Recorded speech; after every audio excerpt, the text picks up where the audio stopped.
Yes, can we start? Yes, so firstly we'll revise chapter number 1, chapter number 2. Okay. So this is the revision chart of chapter number 1 in front of you. Not? Oh, sorry. Yes, अभी दिख रहा है chart? Chapter number 1, nature of the auditing. Okay. So पहला point, that is definition of audit. So tell me, what is the definition of audit? Audit is an independent examination of financial information of any entity, whether profit oriented or not, irrespective of its size, when such an examination is conducted. Love you all. Next one, objectives of audit. दो objective है, पहला है to obtain and to report. कुछ वापस एक बार, कुछ लेना है, कुछ लेना. To obtain what? A reasonable assurance that financial statement as a whole are free from material mistake. What is material misstatement? The material difference between what is and what should be, and to report on the financial statement. बस इतना ही. उसके बाद types of audit, दो प्रकार के audit होते हैं. एक होता है स्टैट्यूटरी और दूसरा आता है स्टैट्यूटरी, मतलब which is required by law. कौन से ऐसी एंटिटीज है जिसको ऑडिट करवा के रहना जरूरी है? कंपनीज है, कोऑपरेटिव सोसाइटी है, एलएलपी है जो. एंड वॉलंटरी ऑडिट मतलब क्या? प्रोप्राइटरशिप होती है, पार्टनरशिप फर्म होते हैं. Very good. उसके बाद हमने देखा what are the aspects to be cover in an audit. तो बताएंगे प्रिंसिपल एस्पेक्ट से ये क्या है? ये principal aspect to be cover exam में सवाल आया था. What are the principal aspects to be cover in an audit? Of accounting and what? Internal control system. उसके बाद review the systems and procedure, check the arithmetic accuracy, verification of and authenticity of transaction. उसके बाद proper distinction between capital and revenue, comparison of balance sheet with the underlying records for the assets. We check the T, E and V. What is T? Title. E, existence. V, value. उसके बाद verification of liabilities. And ये अगर याद करना है तो याद करो, अदरवाइज इतना भी याद करेंगे तो हो जाएगा. ठीक है. उसके बाद next one, what are the advantage of getting books of accounts audited and financial statement audited? It safeguards the interest of the stakeholders. Moral check on the employees. Settling the tax liabilities, settling the trade dispute, settlement of the accounts of the partners, detection of wastages. And government के लिए क्यों जरूरी है? Because to grant the licenses. Okay. उसके बाद this is scope of audit. ये बहुत बड़ा सवाल है. ठीक है, एक बार उसको डिस्कस कर लेते हैं. नॉट सो इंपॉर्टेंट बिकॉज इसमें से जो पॉइंट है कवर एडिक्वेटली ऑल एस्पेक्ट, वो principal aspects to be cover में कवर हो चुका है. अगर वो सवाल पूछा जाएंगे तो ये नहीं पूछेंगे, ये पूछेंगे तो वो नहीं पूछेंगे. ये क्यों नहीं पूछेंगे? बिकॉज ये बहुत सारा और वो सारा इंपॉर्टेंट लग रहा है. एक बार बस पढ़ लेते हैं इसको. स्कोप ऑफ ऑडिट में कवर एडिक्वेटली ऑल एस्पेक्ट. उसके बाद whether the information is reliable and sufficient. उसके बाद whether the information is properly disclosed. related party का एग्जांपल दिया था. उसके बाद reliability and sufficiency again of the information. उसके बाद information disclosed properly, comparison the financial statement with the underlying records, considering the judgments. provision का example मैंने आपको दिया था. उसके बाद auditor is not expected to perform the duty. जो आपके स्कोप में नहीं आता है वो हम लोग नहीं करेंगे. Very good. चलो ये जाने दो. उसके बाद relationship of auditing with the different discipline. कौन कौन से है? Accounting and auditing. उसमें अकाउंटिंग ऑडिटिंग में क्या है आप लिखेंगे? Generally accepted accounting principles and all याद होने चाहिए. अकाउंटिंग एंड लॉ, बहुत सारे लॉज होते हैं. You should have a knowledge about the laws जिस एंटिटी का आप ऑडिट कर रहे हो. यस और no? Auditing and behavioural sciences, because हम लोग बहुत सारे लोगों से मिलेंगे तो we should have a behavioural science का नॉलेज. उसके बाद स्टैटिस्टिक एंड मैथमेटिक्स, वो हम लोग सैंपल वगैरह ड्रॉ करते हैं तो यहाँ पे स्टैटिस्टिक का इस्तेमाल होगा. अरिथमेटिकल एक्यूरेसी के लिए मैथमेटिक्स का इस्तेमाल होगा. उसके बाद फाइनेंशियल मैनेजमेंट, बहुत सारे budgets, working capital, fund flow statement आपके सामने आएंगे, उनका चेकिंग के लिए फाइनेंशियल मैनेजमेंट का इस्तेमाल होगा. और प्रोडक्शन के लिए प्रोडक्शन कॉस्ट हो गया, रीऑर्डर लेवल और ये सारी बातें प्रोडक्शन के कॉस्टिंग में जो भी सीखोगे वो भी जरूरी है, बिकॉज इन्वेंट्री मैनेजमेंट इसी के ऊपर डिपेंड करेगा. यस और नो? अरे पक्का. आगे बढ़े. Next, what are the inherent limitations of an audit? Come on.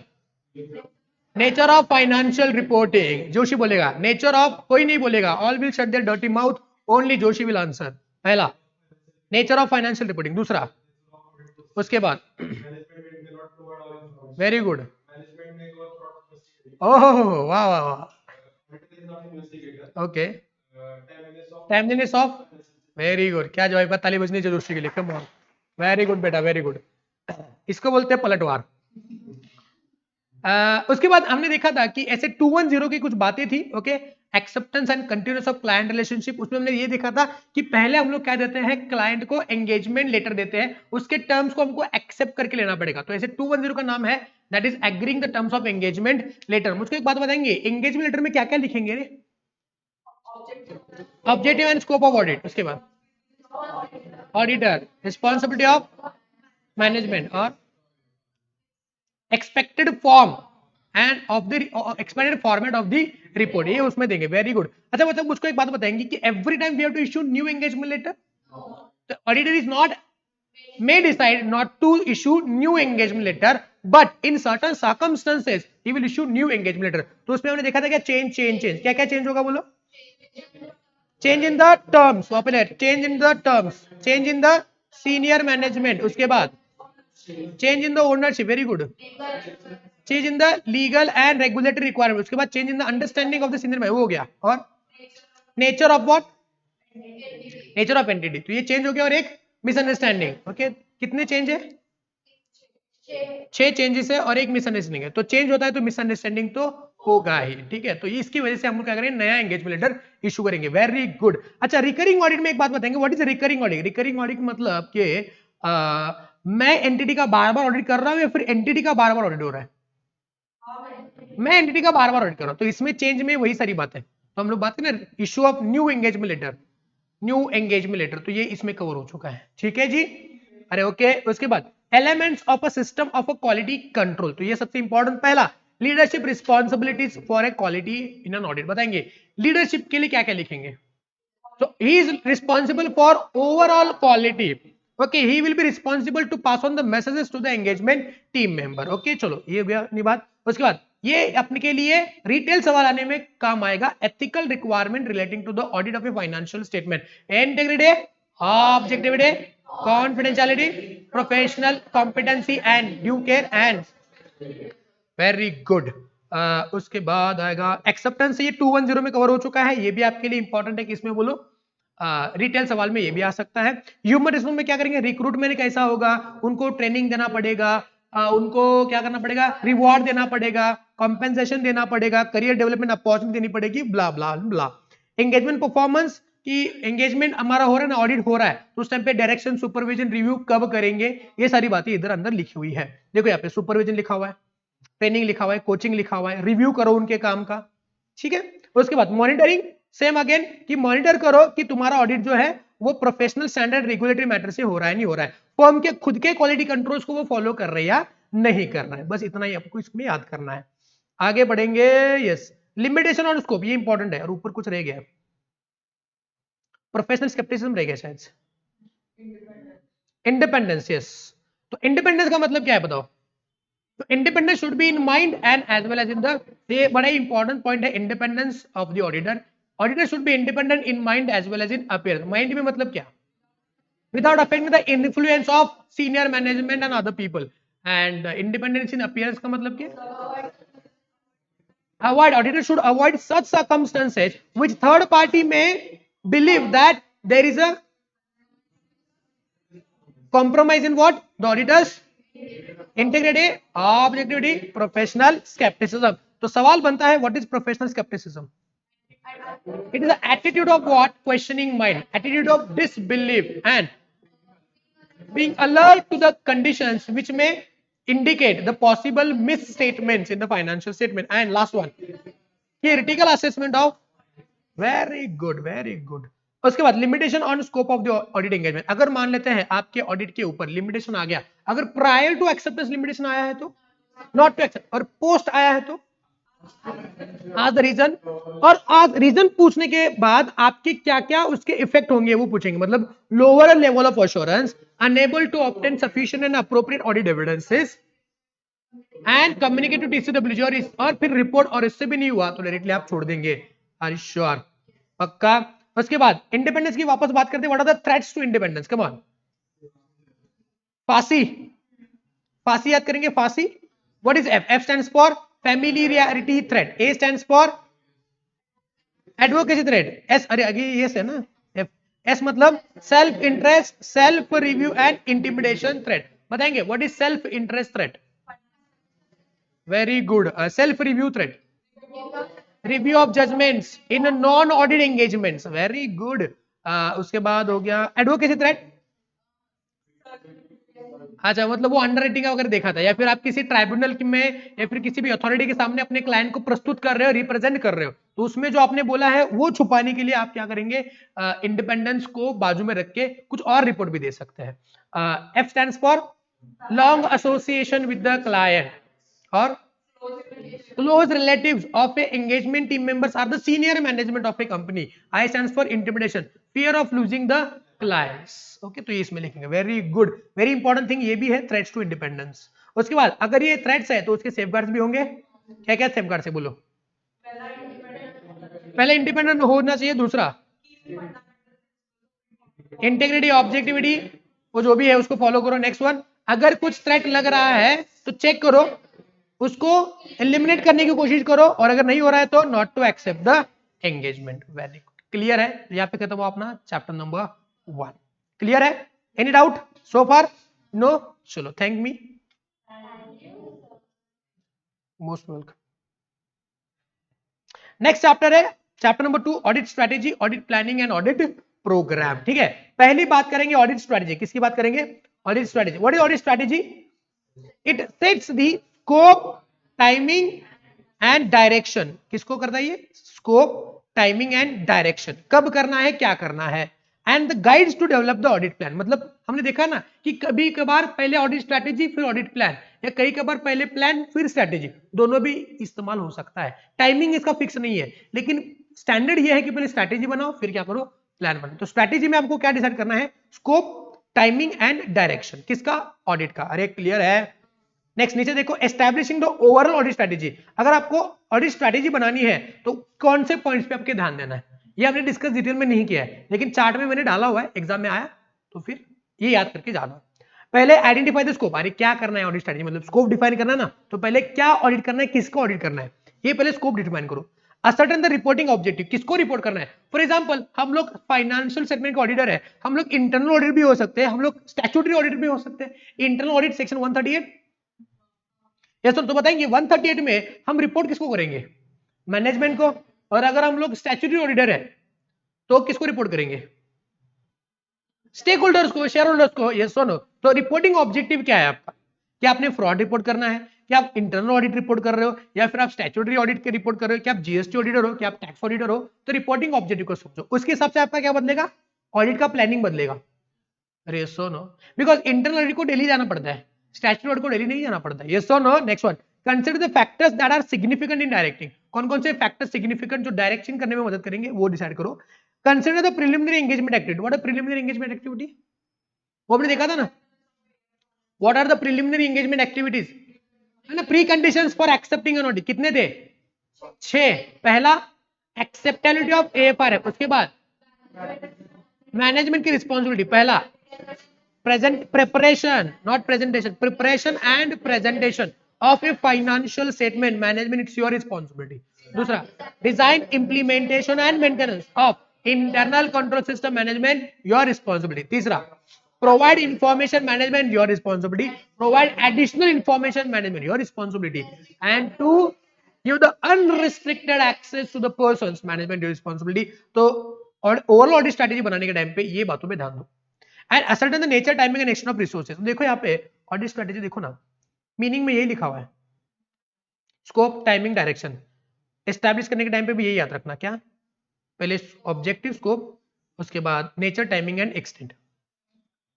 तो दोनों सेम लग रहे हैं, थोड़ा सा डिफरेंस है, याद करने की कोशिश करो। ठीक है, यहाँ पे खत्म हुआ अपना audit strategy.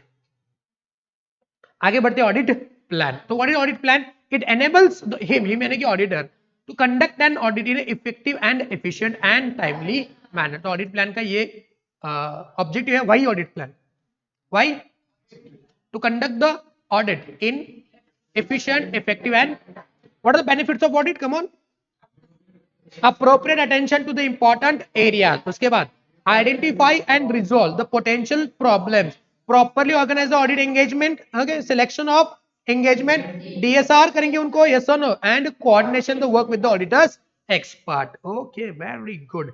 Next one, come on. Next सवाल है आपका ऑडिट प्लान का, ये हो गया ना. Yes, description of audit plan बताएंगे. इसमें क्या क्या लिखेंगे? आंटी of R A P, F A P and O A P. ठीक है, इसमें और एक भी था ना ऑडिट प्लान में, documenting the audit plan. Document में क्या लिखेंगे? R A P, O A P, O A P. उसके बाद audit plan, change in the audit plan and overall audit strategy. इसमें और एक सवाल बन सकता है. आगे बढ़ेंगे. आगे आएगा ऑडिट प्रोग्राम. तो what is audit programme? Consist of what? Series of verification. It purpose क्या है? Very good. ओके, अभी देखो इसमें आप जब ये कर रहे हो, क्या कर रहे हो, ऑडिट प्रोग्राम बन रहे हो, तो कौन से पॉइंट्स पे ध्यान रखना है? यानी कि ऑडिट प्रोग्राम के बारे में कुछ ज्यादा जानकारी है जो आपने याद रखनी है. क्या क्या याद रखना है? दैट एक ऑडिट प्रोग्राम जो है वो सारे बिजनेस के लिए प्रैक्टिकेबल नहीं है. मतलब एक ही प्रोग्राम बना है, सबके लिए वही फॉलो कर रहे हो सकता है क्या? नहीं हो सकता है. हर एक कंपनी का अलग अलग, हर एक एंटिटी का अलग अलग ऑडिट प्रोग्राम बनना चाहिए. It assist to engage team members to be encourage to keep an open mind. मतलब ऑडिट प्रोग्राम लोग क्यों बनाते हैं? बिकॉज हमको पता लगना चाहिए कि एंगेजमेंट टीम मेंबर जो काम कर रहे हैं ना, वो किस प्रकार से काम करेंगे, उनको डायरेक्शन में मदद कर रहा है. पीरियोडिक रिव्यू करना भी जरूरी है. यस और no. Constructing the audit programme and audit programme design to provide the audit evidence. बस इतना है. मतलब ये कुछ ज्यादा इंपॉर्टेंट वाला पॉइंट नहीं है, बस एक बार इसमें नजर जानी चाहिए ताकि वो बैक ऑफ द माइंड किधर तो फिक्स हो जाए, याद आए एग्जाम में तो कोड कर लेना. ठीक है, अरे okay. Developing the audit programme, कैसे डेवलप करेंगे उसको? It is an written audit programme, it is audit objective and instruction to audit assistant. Again same ऊपर वाला मसाला नीचे डाला है. Reliance on the internal control, या इंटरनल कंट्रोल के ऊपर रिलाई करेंगे to draw the audit programme, because you don't know right now कि क्या क्या किस प्रकार की इंटरनल कंट्रोल्स है. Timings of performance of audit, aunty की बात कर रहे हैं तो इसमें होना चाहिए ना आंटी. एंड ऑडिट प्लानिंग, मतलब ऑडिट प्रोग्राम में ऑडिट प्लान को भी इंक्लूड करा गया है. उसके बाद हम लोग बात करेंगे जो हमने डिस्कस किया था, एडवांटेजेस ऑफ ऑडिट प्रोग्राम. ठीक है, इसको हमने डिटेल में डिस्कस किया था. तो क्या क्या एडवांटेज है बोलो? Assistant the audit team member, मतलब क्लियर सेट ऑफ इंस्ट्रक्शन की बात कर रहे हैं. उसके बाद total perspective of the audit, selection and assistant. उसके बाद less risk of ignoring and overlooking, except the responsibility of the work carried out, यानी कि अकाउंटेबिलिटी की बात कर रहे हैं. यस और no. And last one, it can be principal that can control the progress. Okay, अभी ये आईसीए के मॉड्यूल से मैंने यहाँ पे मसाले डाले हुए हैं. अपने नोटबुक को और इसको दोनों को कंपाइल करके याद कर सकते हो. ठीक है, उसके बाद what are the disadvantage of audit programme? It's rigid and mechanable. Insufficient assistance may take the shelters and it may kill the initiative of the efficient employees. What are the ways to overcome those? Surprise check to client, surprise supervision of audit team and receptive attitude. ये याद है आपको? अरे पक्का. आगे बढ़े. Now next point very important is the materiality. So materiality के बारे में हमने डिसाइड किया कि what is materiality? It is a tolerable level of matter of, it can be at quantitative, qualitative and it can be set at what? Yes. उसके बाद what is the performance materiality? It is a level of materiality set by the auditor less than what? Virginal materiality. Why? Aggregate of uncorrected and undetected misstatements may exceed materiality of a financial statement as a whole, and it can be at what? Overall financial statement level and individual account balance level. Okay. Now what is benchmarking? It is a base benchmark, the base for setting the materiality. Percentage level पे भी लगा सकते हैं. For example अगर मान लो मैंने पूरे financial के लिए सेल्स बेंचमार्क लिया है, तो सेल्स का 10% विल बी माय मटेरियलिटी. मैंने परचेज लिया, परचेज का कुछ परसेंटेज मतलब क्या है मेरे लिए? मटेरियलिटी. तो बताएंगे ये ओवरऑल फाइनेंशियल लेवल के लिए एक ही हो सकता है, फिर अलग अलग भी हो सकता है. अलग अलग भी हो सकता है ना. Very good. तो बताएंगे what are the factors affecting the benchmark? Venus, V stands for, अरे मैं लिखा ही नहीं, वोलेटिलिटी इसमें इनकॉर्पोरेट कर देना. V stands for volatility. बताएंगे बेंचमार्क कैसा नहीं होना चाहिए? वोलाटाइल नहीं होना चाहिए. अगर मान लो कोई बेंचमार्क वोलाटाइल है तो वो मेरे लिए बेस नहीं हो सकता. ये सो नो. उसके बाद एलिमेंट्स ऑफ फाइनेंशियल स्टेटमेंट, अलग अलग फाइनेंशियल में के एलिमेंट्स मेरे लिए बेंचमार्क हो सकते हैं. User of a financial statement, कौन कौन कौन उसके यूजर्स हैं? Last one S stands for structure of A entity, की एंटिटी का स्ट्रक्चर कैसा है? डेट ओरिएंटेड है या इक्विटी ओरिएंटेड है? एग्जांपल दिए बेंचमार्क के कुछ. पहला है प्रॉफिट बिफोर टैक्स, ये आपका बेंचमार्क हो सकता है. Total revenue, gross profit, total expenses, total equity और नेट एसेट वैल्यू, ये कुछ फैक्टर्स है, ये कुछ बेंचमार्क्स है जिसको इस्तेमाल कॉमनली किया जाता है, एग्जाम में सवाल आया तो बेंचमार्क की एग्जांपल भी दे देना। उसके बाद क्या मर्टिलिटी को रिवाइज भी किया जा सकता है? Yes, change in the circumstances, कुछ सर्कमस्टेंसेस आएंगे, चेंज हुआ, materiality change. Actual finance statement likely to be substantially different from the anticipated period and financial result, तो इसमें भी मर्टिलिटी चेंज हो सकती है। तो पहला एक तो सर्कमस्टेंसेस में चेंज हुआ, और दूसरा क्या बोलो कि फाइनेंशियल स्टेटमेंट के रिजल्ट क्या हो गए, आपको जो लग रहे हैं उससे अलग आ रहे हैं, then you in that case you will decide to revise the materiality. अब डॉक्यूमेंटिंग द मर्टिलिटी, मर्टिलिटी को डॉक्यूमेंट करेंगे मतलब क्या डॉक्यूमेंट करेंगे? Materiality at the financial statement as whole, materiality at individual account balance level, performance materiality, और कोई change उसमें हो रहा है तो वो भी उसको डॉक्यूमेंट करेंगे। सिंपल है ये 2 पॉइंट। मतलब क्या है कि मर्टिलिटी को लिखो, क्या मर्टिलिटी आपका फाइनेंशियल स्टेटमेंट लेवल पे है या इंडिविजुअल अकाउंट बैलेंस लेवल पे है, और परफॉर्मेंस मर्टिलिटी अगर कुछ है तो वो भी लिखो, और अगर उसमें कुछ रिवीजन हो रहा है तो वो भी आपको लिखना है। अरे क्लियर है? अब ये, हाँ जी, किसमें किसमें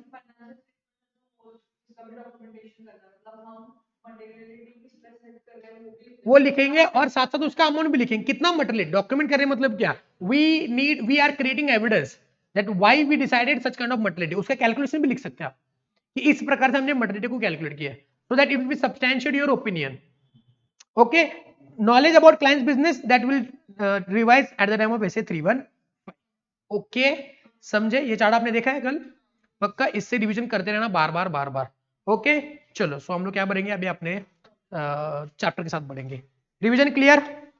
एनी डाउट?